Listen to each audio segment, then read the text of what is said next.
Hello friends, in continuation with our series of lectures on retrograde ureterography for inflammatory urethral strictures, in this video I'll talk to you about what are the morphological characteristics of stricture that you can see in the film.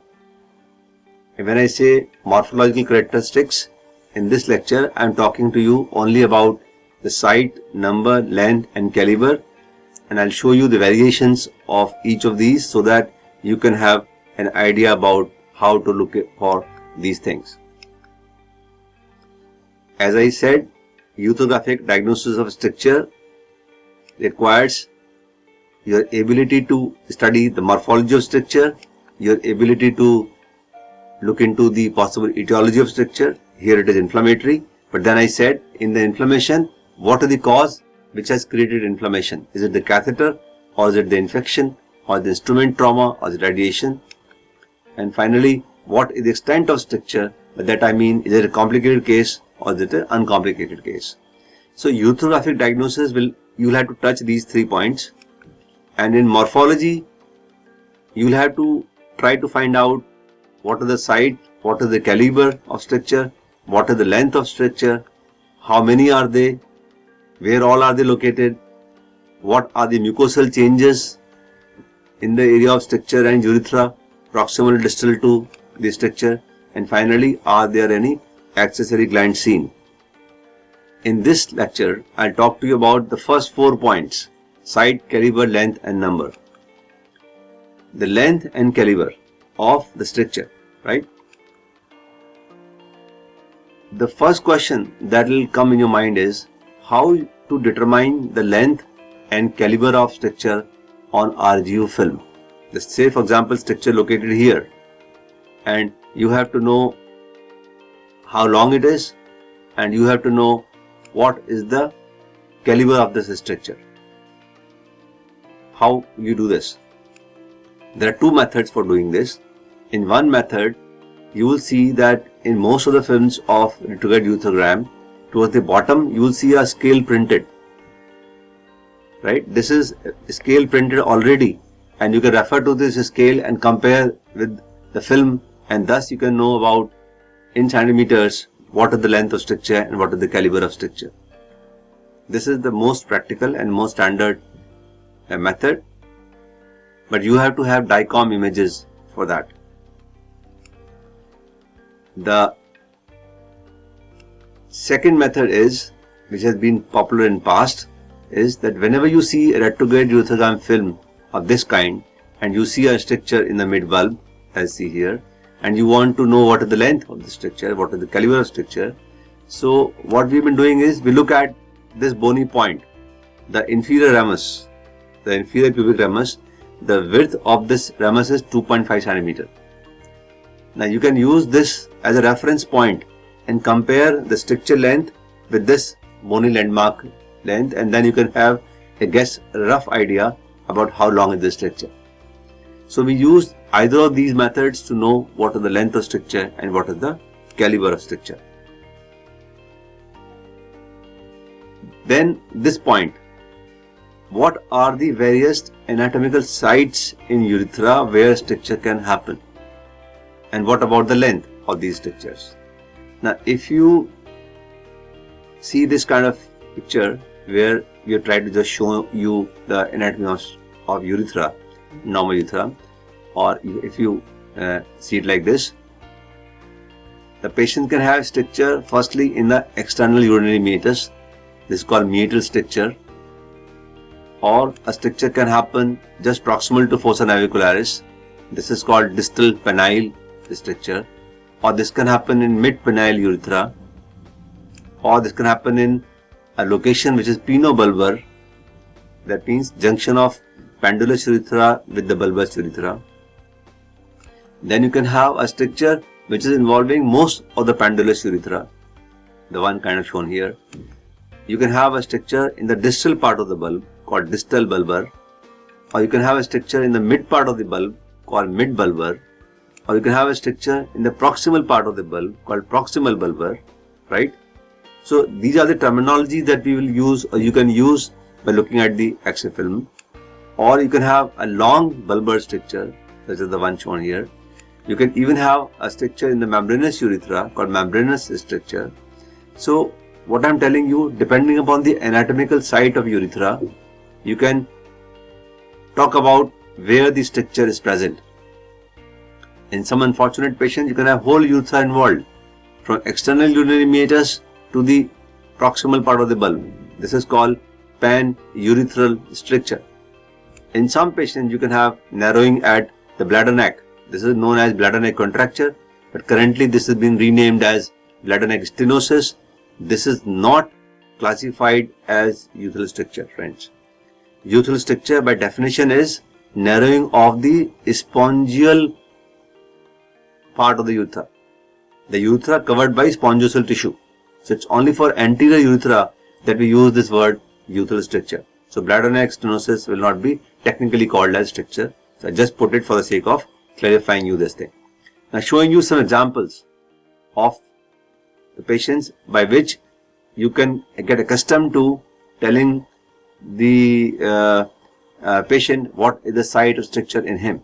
Say for example, in this retrograde ureterogram, you will see narrowing here as shown by this golden arrow, and this is obviously located in the area of the penile urethra, more correctly called as pendulous urethra.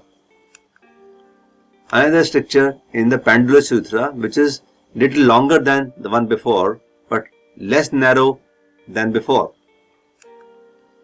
Here's another example of a stricture in the pendulous urethra, which is again a long stricture in the pendulous urethra but not very narrow. Now here are three films for you to have a comparative view.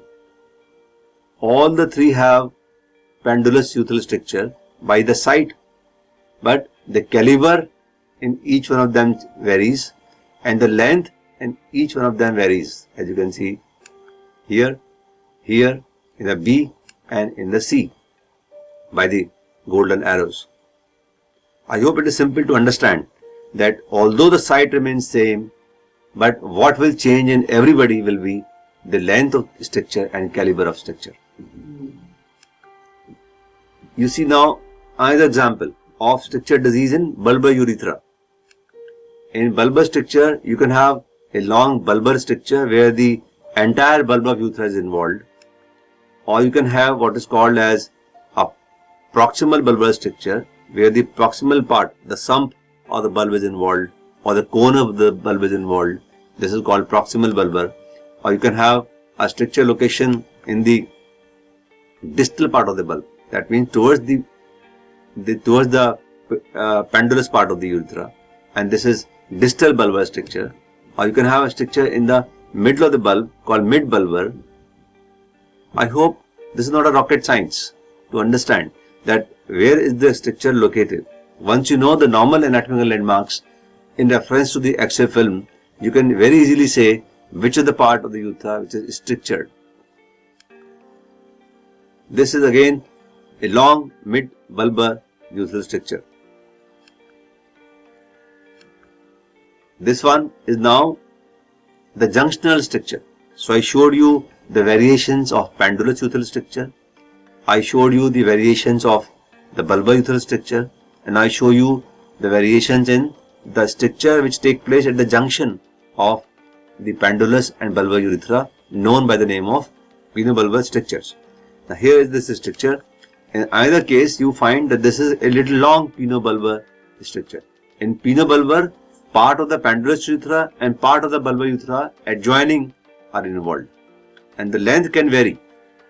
As this one is a little long, this one is a little short, penobulbar stricture.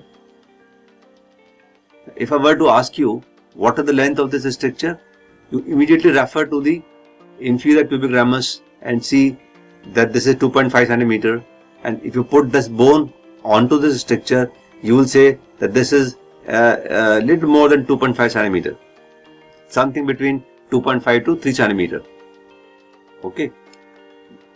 Here is another example of penobulbar urethral stricture, where more of the bulb is involved and less of the penile urethra is involved.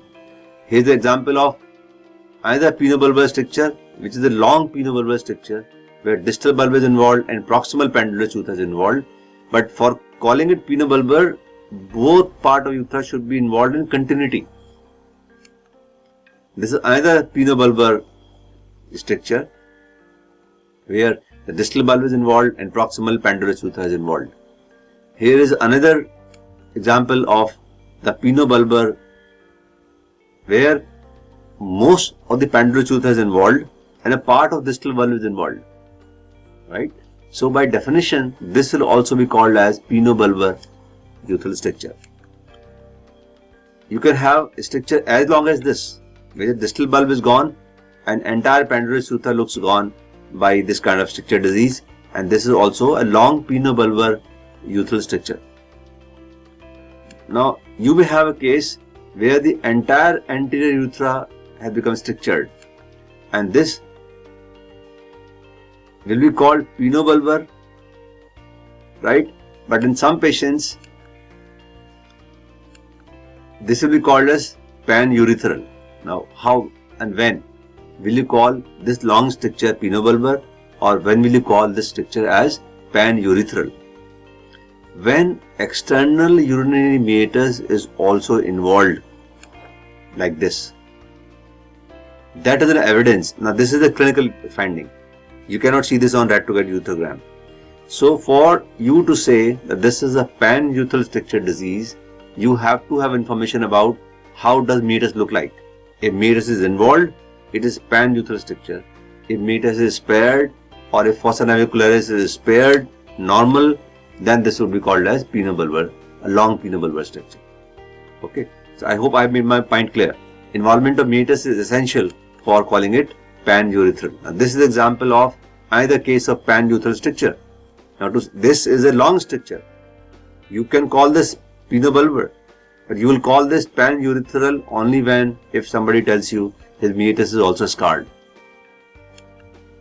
So, such is the description of the site, length and caliber. So, you can have all these varieties possible to you, and once you see these variations, you can immediately know in this case what is the scenario. Talking to you about the number of strictures. Usually you have a single stricture, but in some patients you can have two strictures. Now, for you to say that there are two different strictures, the intervening urethra should be maintaining normal urethral distensibility, and it should be normal urethral segment. Here in this case, you find two strictures and the bulb in between is normally distensible. Here in this patient, you will see one long pinobulbar stricture and either short proximal bulbar stricture, and in between the distal bulb looks normal. So then again, these are two strictures, right? One is long, other is short, but then there are two strictures. So you can know about the numbers by seeing an intervening normal segment of urethra. So such is the information that you get about site, length, caliber and number of stricture, and all these 4 points refer to the morphology of the stricture.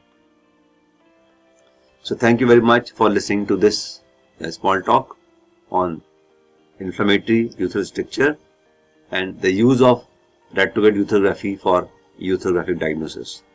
In case you have any questions or comments, you can please email me on my mail drdalela24@gmail.com, or if you want to see more similar videos, you can log on to my website, Dalela Academy of Urology. Thanks for your patience.